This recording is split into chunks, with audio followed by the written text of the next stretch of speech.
Let's work on the signup API in this ASP.NET Core Web API application. To work with the signup API, we need a new model. This model will be used in the request to get the properties from the user. In this models folder, let's add a new class with name signup model. You can also give it any other meaningful name. Let's add few properties in the signup model. First is first name, then we have last name, then we have email, then password and the confirm password.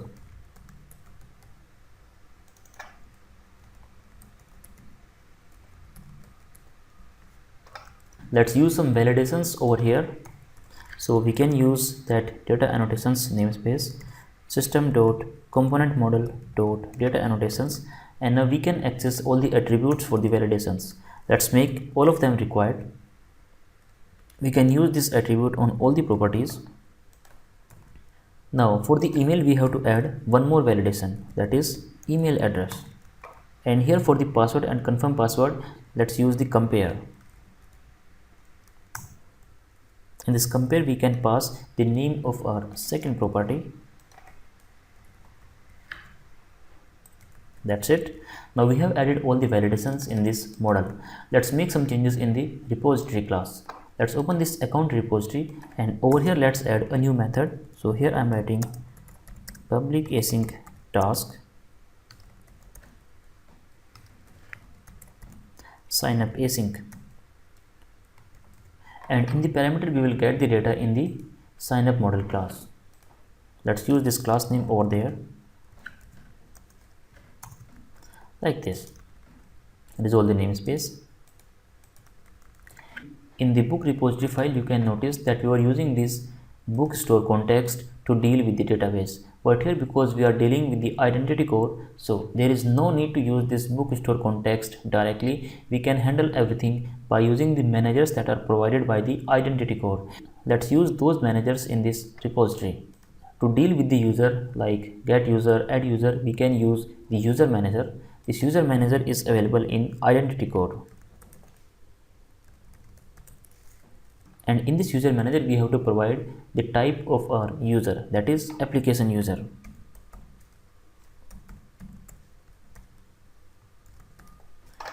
Let's resolve the namespace. User manager, let's generate a field for this one.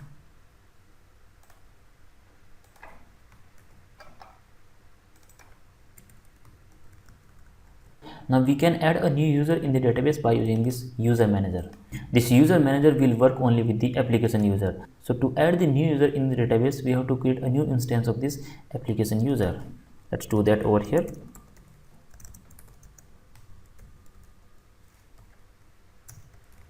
And over here let's set all the properties that we are getting in this signup model. So we are getting first name,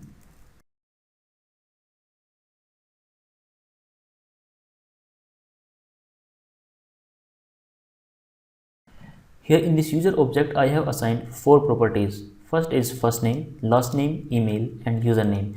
For this username, either you can create one more property in your signup model, or you can assign the email in the username. It is your choice. If you want to separate your username from the email, then create a new property. But if you want to assign the email in the username also, then you can use the same property and you can assign it twice. And remember, I have not assigned password over here because we will pass the password as a separate parameter in this user manager method. Let's use this user manager dot create async method. Let's see what we got in this create async method. Here you can see that we have a couple of overloaded version for this create async. First is we can pass the instance of the user. Second is we can pass the user and the password as a second parameter. So we will be using this one, and just focus on the return type. The return type is identity result. Let's use both of them over here. First, let's update the return type, that is identity result, this one, and here as a first parameter we can pass this user, And as a second parameter we can pass the password. The password is available in this signup model dot password, and let's return this change from this method. Now let's create this definition of the method in the interface also.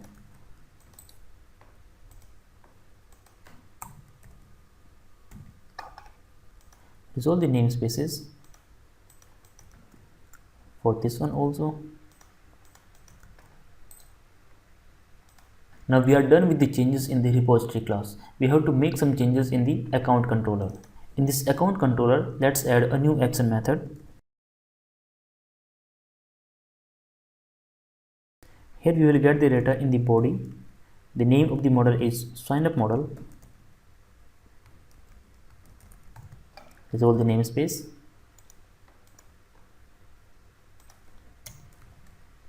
Let's make it HTTP post.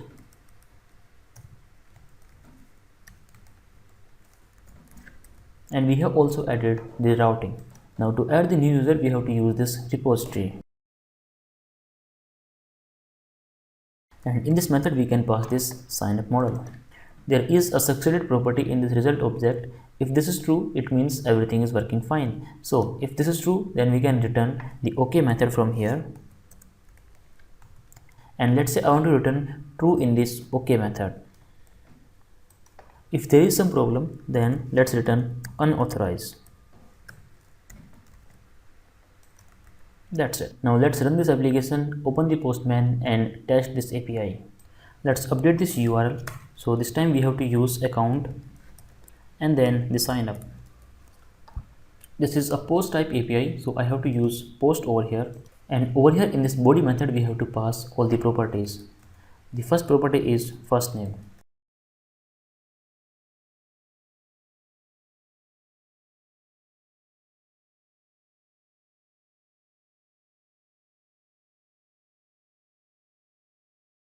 Let's use a password. Let's say I'm typing test@1234.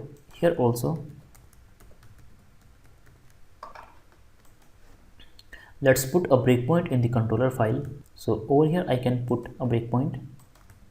Hit the send button. We got the debugger over here. Now let's hit the F10 button.